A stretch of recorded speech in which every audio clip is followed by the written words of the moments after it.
Hello everyone, welcome back to Ways of the World, a state and empire in Eurasia and North Africa. Today we're going to look at the Intermittent Empire of India. Alright, the idea of empire was much less prominent in India than in Persia, the Mediterranean, or China. With the fall of the Indus River Valley civilization, that was by about 1500 BCE, and that led to the creation of a new civilization along the Ganges River. See the establishment in northern India of classical civilization of South Asia by 600 BCE. It was an enormous political, ethnic, cultural, and linguistic diversity. The Indian civilization as a whole was shaped by political fragmentation and strong cultural diversity. The identity here provided a distinctive religious tradition and social organization for this civilization. So let's look at this map of the empire in South Asia. So large-scale empires in the Indian subcontinent were less frequent and less enduring than those in China. Two of the largest efforts were those of the Mauryan and Gupta dynasties. So based on this map, in what way was imperial administration during the rule of Ashoka similar to that of the Roman civilization? Well, this map depicts rock and pillar edicts promulgated during the reign of Ashoka that spread throughout the empire. The Romans often ruled through edicts that reached the farthest areas of the empire as well. All right, the Mauryan Empire, 326 to 184 BCE. This was stimulated by Persian and Greek penetration of the northwest. It was ruled all but the southern tip of India. Population is about 50 million, large military and civilian bureaucracy, and they established state-operated industries. One ruler, Ashoka, ruled from 268 to 232 BCE. He was the best-known emperor thanks to those edicts that I had just mentioned, and the Mauryan Empire, however, did break apart after his death. And the Gupta Empire, 320 to 550 CE, was another short-lived empire that followed. All right, the Great Stupa. The Great Stupa of Sanchi, this is the oldest stone building in India. It was commissioned by Ashoka in the 3rd century BCE to house those precious relics of the Buddha. Now, based on this image, what might have aided the spread of Buddhism during this period? Buddhism was aided in its diffusion by the public buildings, religious festivals, and especially the lavish temples that justified its reputation, just like this one that you see here. Okay, so why couldn't India maintain an empire?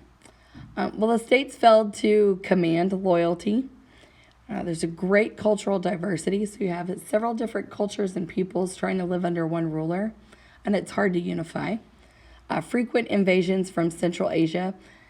Those nomads, particularly in Central Asia, living to the north of India, frequently invaded. And then the caste system encouraged local loyalties as opposed to emperor loyalties.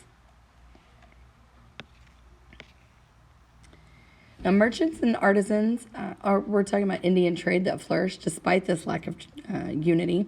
The merchants and artisans patronized public buildings and festivals. Hinduism and Buddhism spread throughout much of Asia, along with those trade routes, and Indian mathematics and astronomy flourished, and they became very popular in other parts of the world. So let's look at this. Does the beaker offer any evidence that the Greek craftsmen who made it had directly encountered Scythians? This beaker does not offer any firm evidence that the Greek craftsmen had any encounter with the Scythians, although such contact is possible. And the depiction of the dress, activities, and hairstyles infers that the artist had knowledge of Scythian pastoral life, which may have come from interaction with them, but also may have been a copy of a common motif employed by other Greek goldsmiths. The beaker does tell us, however, that some cultural interaction did occur at some point. So this cup was likely created by a Greek artist for a Scythian patron. So how does that information impact our understanding of the creator's point of view and the artwork's purpose? Well, the creator was likely wanting to depict scenes that reminded the patron of Scythia, while also speaking to a broader purpose of reflecting the cultural exchanges between Greeks and Scythians. All right, notice the detailed depiction of the Sarmatian weapons and their distinctive scale-like armor, which protected both rider and horse. What can these elements of the sculpture tell us about Roman knowledge of their enemies? Well, here, this depiction tells us that the Romans had detailed knowledge of their enemies' military technology and how they fought. And we could analyze the purpose of a triumphal column like this one. They used these columns to remind the population of important military victories, which both glorified the state and the person to whom it was dedicated. In this particular case, Trajan. This buttresses the Roman ideology of expansion, glorified conquest, and even justified the political control and reputation of the person to whom it was dedicated. So how does the depiction of the Sarmatian battle armor reinforce the purpose of this column? Well, by depicting the strong and well-made battle armor, Trajan's victories portrayed it as even more impressive, which would serve to enhance his reputation as a skilled warrior and leader worthy of ruling the empire. And that concludes the Intermittent Empire, the case of India, and I will see you guys next time.